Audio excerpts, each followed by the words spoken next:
Hello friends, Poppy's রুপ গার্ডেনে আপনাদের সবাইকে স্বাগত।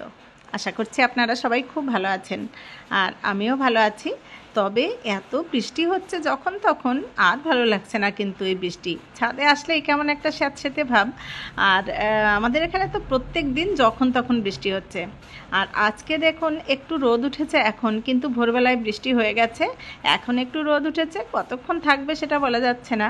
আর আজকের ভিডিওতে রয়েছে আপনাদের জন্য বেশ কিছু বীজ বপন মাঝে মধ্যেই করছি, তবে এই যে অতিরিক্ত বৃষ্টির কারণে বেশ কিছু বীজ নষ্ট হয়ে যাচ্ছে, যার কারণে একটু ঘন ঘনই বীজ বসাতে হচ্ছে। আর বীজ তো পরপর বসাতে হবে, কারণ সারা বছর বাগান থেকে কিছু না কিছু সবজি তুলতে গেলে বীজ বসিয়েই যেতে হবে। আর এদিকে দেখুন আমার আম গাছে আবার নতুন করে মুকুল হয়েছে। আর আগে যে মুকুল হয়েছিল তার থেকে একটা আম কিন্তু এখনও রয়ে গেছে। যাই হোক, আজকে যে কাজটা আপনাদের সঙ্গে শেয়ার করব সেটা করেছি কাল বিকেলবেলা। চলুন কাল বিকেল থেকেই ঘুরে আসি। এই দেখুন, গতকাল বিকেলবেলায় শুরু করেছিলাম, আর এই দেখুন বৃষ্টি তো ছাড়ছেই না। গতকালও সারাদিনই প্রায় বৃষ্টি হয়েছে, দুপুরবেলা তো মুষলধারে বৃষ্টি হলো। তারপর আমি বিকেলবেলায় একটু যখন ছাড়লো তখন এলাম, কিন্তু তখনও আবার শুরু হয়ে গেল গুড়ি গুড়ি বৃষ্টি পড়া। আর দেখুন সারা আকাশে কিন্তু একদম মেঘে ঢাকা, কোথাও আর ফাঁকা নেই। নীল আকাশ দেখাই যাচ্ছে না। প্রচণ্ড পরিমাণে বৃষ্টি হচ্ছে, যার কারণে কিন্তু মানে কোনো কাজ করে শান্তি পাওয়া যাচ্ছে না ছাদের কাজ করে। আর এদিকে দেখুন ওই যে একটু একটু সূর্যি মামা দেখা যাচ্ছে বিকেলের দিকে, ডুবু করছে আর কি। তবে আকাশটা কিন্তু দারুণ লাগছে, একটু একটু আলো উঠেছে আর মেঘলা আকাশ, বেশ ভালো লাগছে দেখতে। তবে ওগুলো দেখতে ভালো লাগছে, কিন্তু এই যে আকাশের তলায় নিচে কাজ করতে বেশি ভালো লাগে না। কারণ হচ্ছে মাটি এত ভেজা, আর এই ভেজা মাটিতে হাত দিয়ে কাজ করা কিন্তু একটু ঘিন ঘিন করে, একটু ভালো লাগে না আর কি ঠিকঠাক। আর শীতের সময় যেমন আরামসে কাজ করা যায়, বর্ষায় কিন্তু অতটা করা যাচ্ছে না। তো এই যে আমার উচ্ছের বেডটা রয়েছে, এটা কবে থেকে ভাবছি তুলে পরিষ্কার করে গাছ বসাবো, সে তো আর হয়ে উঠছে না। তো আজকে ঠিক করেছি যে এটাকে পরিষ্কার করবই করব। আর এখানে আমি বেশ কিছু বীজ বপন করে দেব। আর ভাবছি যে এই বেডটাকে এবারে আমি লঙ্কার বেড বানিয়ে দেব। কয়েকটা লঙ্কা গাছ তো এমনিতেই হয়েছে।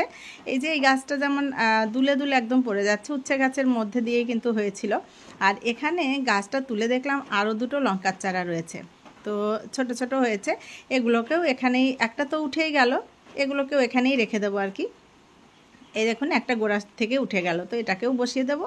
আর এখানে আমি আজকে কিছু লঙ্কার বীজ বপন করে দেব, কারণ বেশ বড়ই বেডটা, আর বড় একটা ঝুড়ি। আর এই ঝুড়িতে কিন্তু আমাকে পরপর অনেক দিন ধরে বেশ ফসল দিয়ে যাচ্ছে। নিচের দিকে তো মাটিই ছিল না, নারকেলের ছোবড়া দিয়ে, তারপরে গার্ডেন ওয়েস্ট প্রচুর পরিমাণে দিয়ে আমি কিন্তু গাছ বসিয়েছিলাম। তো এতদিনে সবটাই প্রায় মাটি হয়ে গেছে। অনেক দিন ধরেই চলছে এটা, সেই শীতের আগে থেকে শুরু হয়েছে আর কি। তো এবারে এটাকে সুন্দর একটা লঙ্কার বেড করে দেওয়া যেতেই পারে। আর লঙ্কা গাছ যখন এখানে রয়েছে, তো এই লঙ্কা গাছটা তো একদম শুয়ে পড়েছে আর দাঁড়িয়ে থাকতে পারছে না। তো এবারে ওকে একটু লাঠি দিয়ে সোজা করে বেঁধে দিলাম, তাহলে এবার গাছটা আবার ভালো হবে। একটু নাড়াটাড়া পড়লো বলে গাছটা হয়তো দুদিন একটু ঝিমিয়ে থাকতে পারে। তো যাই হোক, এবারে আমি এখানে দিয়ে দেব কিছুটা লঙ্কার দানা।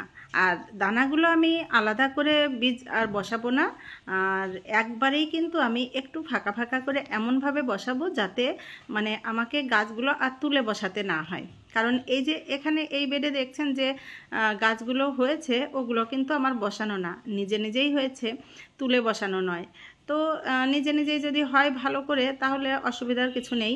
তার জন্যই আমি এক এক জায়গা এক একটা এমনভাবে দিয়ে দেব, অনেকটা ডিস্টেন্স রেখে, যাতে গাছগুলো আমাকে তুলে বসাতে না হয় আর ঝামেলা করতে না হয় আর কি। আর এই পুরোটা ধরে কয়েকটা গাছ হয়ে গেলে কিন্তু বেশ ভালো হবে। আর এই যে দানাগুলো আমি নিয়ে এসেছি, এগুলো কিন্তু আমরা ঘরে যে শুকনো লঙ্কা খাই, রান্নাঘর থেকেই আমি একটা শুকনো লঙ্কার থেকে বের করে কিছুটা দানা নিয়ে এসেছি। এইভাবেই কিন্তু আমি লঙ্কার গাছ বেশিরভাগ সময় করি। গাছ থেকে তুলে নিয়ে ভালো পাকিয়ে নিয়ে সেই দানা দিয়েও চারা করা যায়। আবার এই শুকনো লঙ্কার ভিতরের বীজগুলো ফেললেও কিন্তু খুব সুন্দর দানা হয়, চারা হয়। তো এরকমভাবে লঙ্কার চারা করা কিন্তু কোনো ব্যাপার না, লঙ্কার চারা দানা ফেললেই চারা হয় মোটামুটি। তবে লঙ্কা গাছগুলো বড় করা একটু সমস্যা, মানে পাতা কুঁকড়ে যাওয়ার ভীষণ একটা সমস্যা থাকে, একটু বড় হতেই কিন্তু পাতা কুঁকড়ে যায়। তো দেখুন এখানে উচ্ছে গাছটাকে পুরো আমি ওই যে একটা টিনের আমার রঙের বালতি ছিল ওটা ভর্তি করে একদম ঠেসে ঠেসে গাছগুলোকে ওর মধ্যে রেখে দিলাম। এবারে ওটা পচুক, শীতের সময় ওগুলোকে বের করে ঠিক কাজে লাগিয়ে দেবো। আর এই যে জায়গাটা নোংরা করলাম এটাকেও পরিষ্কার করে নেব। আর এখানে দেখুন বেশ সুন্দর একটা বেড কিন্তু আমার একদম রেডি হয়ে গেল আজকে। এবারে এখানে যে বেডটায় বেশ কিছুদিন আগে আমি কিন্তু একবার ডাটার দানা ফেলেছিলাম। তো দেখুন এখানে একটা দানাও কিন্তু গজায়নি। ওই যে বললাম অতিরিক্ত বৃষ্টির কারণে কিছু কিছু দানা হয়তো নষ্ট হয়ে যাচ্ছে। এত বৃষ্টি হলে কি আর হয়? তো আজকে তবু আর একবার ট্রাই করব আমি। তো এখানে একটা সর্ষের গাছ ছিল, গাছটার অবস্থা খুবই জরাজীর্ণ, আর গাছটাকে আমি সেজন্য তুলে ফেললাম। আর এখানে দেখুন এই যে বেডগুলোতে কলমি শাক রয়েছে, কলমি শাকের গাছগুলো তো এদিকে ওদিকে একদম মানে ছড়িয়ে যাচ্ছে, বড় বড় গাছ হয়ে গেছে আর কি। এত বৃষ্টি পেলে আর কি হবে। আর এই যে বেডটার মধ্যে দেখছেন কিছু ডাঁটার পাতা, যে বীজগুলো আমি রেখেছিলাম সেইগুলো আর কি ছাড়িয়ে এর মধ্যে ফেলেছি। ওগুলো গামলাতে ছিল, তো এর সঙ্গে 2-4টে দানাও আছে, সেই দানাটাই ফেলেছি। তবে এই যে খোসাগুলো আমি ফেললাম ওই খোসাগুলো কিন্তু মানে আমি রেখে দিয়েছিলাম গামলাতে, তো ইঁদুরে দানাগুলো বের করে একদম সবই প্রায় খেয়ে গেছে। আর এখন যে দানাটা ফেলছি এই যে দানাটা, এই দানাটা হচ্ছে আমার মা নিয়ে এসছে। মায়ের কাছে ছিল ডাটার দানা, সাদা ডাটার দানা, তো মা নিয়ে এসছে। তো ভাবলাম এর থেকে কিছুটা দানা এখানে ছড়িয়ে দিই, কারণ ওই যে আমি ফেললাম খোসাগুলো ওর সঙ্গেও 2-4টে আছে, তবে ওই দানা এর আগেও আমি ফেলেছিলাম, তখন কিন্তু হয়নি গাছ। তো সেই জন্য মা এনেছে, ওই দানাটা একটু ফেলে দিলাম এর মধ্যে।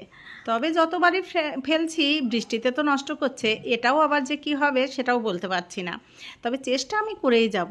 এই বর্ষায় ডাঁটা হবে না সেটা কি মেনে নেওয়া যায় বলুন তো? আমার বাগানে এর আগে দেখেছেন কত সুন্দর ডাঁটা হয়েছিল, তারপরের থেকে আমি 3-4বার বীজ ফেললাম, কিছুতেই ডাঁটা আর হওয়াতে পারছি না। তো এবারে আসলে বর্ষা আর গ্রীষ্ম আর বর্ষা এটা আলাদা করে আর বোঝা গেল না। কবে যে গ্রীষ্মকাল গেল সেটাই বোঝা যাচ্ছে না, পুরোটাই মনে হচ্ছে বর্ষাকাল, মানে গ্রীষ্ম বর্ষা মিলিয়ে বর্ষাকাল হয়ে গেছে এবারে। সেই গরমের শুরু থেকে বৃষ্টি শুরু হয়েছে, এখনও হয়েই যাচ্ছে, আর সামনে তো বর্ষাকাল পড়েই আছে, কী যে হবে কে জানে। আর এখানে বীজের ভান্ডার খুঁজতে খুঁজতে আমি একটা প্যাকেটে দেখলাম কিছুটা শিমের দানা, মনে হলো শিমেরই দানা। আর এদিকে দেখুন আমার শিম গাছটা, একটা গাছ তো হয়েছিল এমনিতে, আমি তো সবসময় দানা ফেলতেই থাকি, কখনো হয়তো একটা দানা হয়ে গেছে। আর আমিই নয় শুধু, আমার সঙ্গে আমার ছেলে আসলেও এখানে ওখানে দানা গুঁজে দেয়। তো সেই রকমই হয়তো একটা গাছ হয়ে গেছে, আমি জানতামই না এখানে। তো সেই গাছটা যদি আমি শীত পর্যন্ত রাখতে পারি তাহলে কিন্তু এর থেকেও শিম পাওয়া যাবে। আর এখন আমি শিমের দানা আবার বসিয়ে দিচ্ছি, ভাগ্যক্রমে যদি চারাগুলো উঠে যায়, আর এই চারাগুলোকে এই যত্ন করে রাখলে আমি কিন্তু শীতের শুরুতেই শিম পাবো। তবে এই যে বললাম বৃষ্টিতে কি করবে বলতে পারছি না, তবুও আশা রেখে কিন্তু আমি দানাগুলো বসিয়ে দেব। এই বেডটার মধ্যে চারাগুলো বসাবো, পরবর্তীতে দরকার হলে তুলে নেব। তো এখানে দেখুন আমি শশার বীজ দিয়েছিলাম অনেকগুলোই, একটাই মাত্র শশার গাছ উঠেছে, আর এই বেডটা তো বেশ বড়ই আছে, তাই ভাবলাম এখানেই কিছুটা শিমের দানা আমি দিয়ে দিই। তো আমার এগুলো লাল দানা, আমার দেখে মনে হচ্ছে এগুলো শিমেরই দানা, তো আমি পুরোপুরি শিওরও হতে পারছি না, আর দানার গায়ে তো লেখাও নেই, কিন্তু শিমের দানা এরকমই হয়। তবে আমার কাছে অন্য যে দানাগুলো রয়েছে সেগুলো কিন্তু কালো কালো, এইটা কেন লাল কি জানি। লাল এক ধরনের শিম কিন্তু হয়, সেই দানা কিনা কি জানি। তো বসিয়ে তো দিলাম, যেটাই হোক না কেন সবজিই হবে, অতএব কোনো চিন্তার কারণ নেই, হলে তো খুবই ভালো। তো এবারে এই যে কলমি শাকগুলো, এগুলো দেখুন কত বড় বড় গাছ হয়ে গেছে। তো ভাবছি এগুলোকে কাঁচি দিয়ে একদম টুকরো টুকরো করে কেটে আবার বসিয়ে দেব। আর কলমি শাকের তো ডাল বসালেই হয়ে যায়, আর এখানটায় বেশ বড় বড় গাছগুলো হয়ে গেছে। তা হাত দিয়ে চেষ্টা করলাম যে ছিঁড়ে ছিঁড়ে বসাতে পারি কিনা, কিন্তু সে আর হলো না। অগত্যা আমি কাঁচি নিয়ে চলে এসেছি, কাঁচি দিয়ে এগুলোকে একদম টুকরো টুকরো করে এই বেডগুলোতেই বসিয়ে দেব। কলমি শাক কিন্তু বর্ষাতে খুব ভালো হয়, একদম যেখানে সেখানে বসিয়ে রাখলেই হয়। তবে এই যে অতিরিক্ত বৃষ্টি হচ্ছে তার কারণে হয়তো কিছু পোকামাকড় থাকলেও থাকতে পারে, পাতাগুলো কিন্তু খেয়ে যাচ্ছে, কি পোকাতে যেন দেখতে পাওয়া যায় না পোকাগুলো, কিন্তু পাতাগুলো কেটে কেটে খেয়ে যাচ্ছে। যাই হোক, খেতে খেতেই একটা সময় ঠিক ভালো ভালো কিছু বেরিয়ে পড়বে। সব সময় চেষ্টা করে যেতে হবে। তবে পাতা খেয়ে গেলেও পোকা ধরলেও আমি খুব কীটনাশক একদমই অ্যাভয়েড করি। আমার ভালোই লাগে না দিতে আর কি। যেমন করে হয় যেটুকু পাবো এইভাবে একদম সাধারণভাবে সেটাই আমার কাছে ভালো লাগে। তো দেখুন সব মাথাগুলো কেটে কেটে কিন্তু আমি সুন্দর করে এখানে বসিয়ে দিয়েছি।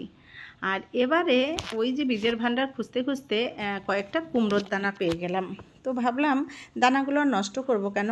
প্যাকেটে 5টা দানা ছিল, তার মধ্যে একটা নষ্ট হয়ে গেছিলো, সেটাকে ফেলে দিয়ে বাকি 4টে দানা এই যে আমার ঝিঙের বেডটা রয়েছে এই বেডের একটা সাইডে বসিয়ে দিচ্ছি। কারণ এই ঝিঙে গাছগুলোর বেশ অনেক বয়স হয়ে গেছে, এখনও 2-1টা করে ঝিঙে কিন্তু আমাকে দিয়ে যাচ্ছে, তবে গাছটা আমি তুলে ফেলবো না। তাই ভাবলাম এর সাইডেই আমি এই কুমড়োর গাছগুলো বসিয়ে দিই, কারণ এই বেডটা তো অনেকটাই বড় আছে। তো দেখুন এখানে কিন্তু ঝিঙের গাছটার অবস্থা খুবই খারাপ, তবুও ওর ফেলতে পারছি না। এই যে 2-1টা করে ঝিঙে কিন্তু দিয়েই যাচ্ছে, সেই কারণে গাছটা আমি এখনও পর্যন্ত রেখে দিয়েছি। যাই হোক, দেখুন এদিকে কিন্তু আমি অনেকটা নোংরা করে ফেলেছি, তো এই সব পরিষ্কার করব। আর এদিকে আকাশে আবার প্রচণ্ড মেঘ করেছে, তো বৃষ্টি তো হবেই একদম নিশ্চিত। আমার কাজটার জন্য যে এইটুকু সময় আমাকে ছাড় দিয়েছে বৃষ্টিতে, এটাই আমার কাছে অনেকটাই কাজে এগিয়ে নিলাম। বেশ কিছু বীজ বপন করলাম। আর ওদিকে সূর্যি মামা কিন্তু একদম চলে গেছে অস্তাচলে। আর ওই যে গাছের ফাঁক দিয়ে কি সুন্দর লাগছে আকাশটা, দেখুন আলো বেরিয়েছে। তো এই সময় তো আমি ছাদটাকে একদম ধুয়ে মুছে সুন্দর করে পরিষ্কার করে রেখেছিলাম। আমার রাত হয়ে গেছিলো এটা করতে, তো সেটা তো আপনাদের সঙ্গে শেয়ার করিনি। আজকে সকালে কেমন লাগছে সেটা দেখুন। এই দেখুন, এটা তো আজকে সকালের ভিডিও। তো ছাদটা কত সুন্দর লাগছে। এই যে একটু রোদ উঠেছে, একটু একটু শুকিয়েছে, তবে ওই যে ভোরবেলা বৃষ্টি হয়েছে তার জন্যই কিন্তু ওদিক থেকে জল গড়িয়ে গড়িয়ে আসছে। বেডগুলোর থেকে যে জল পড়ছে সেগুলোই চলে আসছে। তো একটু যদি শুকিয়ে যায় পরিষ্কার করার পরে কিন্তু দারুণ লাগে। বাগানে এসে কাজ করতেও ভালো লাগে আর ঘোরাঘুরি করে দেখতেও বেশ ভালো লাগে।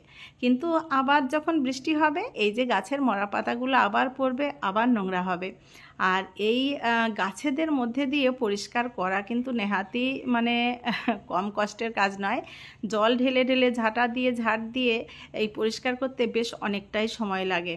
তারপরে আবার নোংরা হয়ে গেলে আর ভালো লাগে না। তো কি আর করা যাবে, এবারের বছরটা মনে হচ্ছে আমাদের এইভাবেই কাটবে। এই গ্রীষ্ম থেকেই বর্ষা, আর বর্ষা তো সামনেই। তো যাই হোক, গ্রীষ্ম বর্ষা একাকার হয়ে বাগানটা বেশ ভালোই আছে। গাছগুলো সতেজ সুন্দর, আর সারা বাগানে তো সবুজের সমাহার।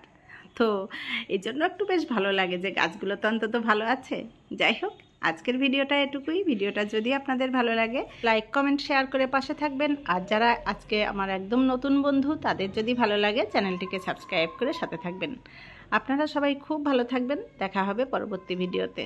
আজকের মতো টাটা।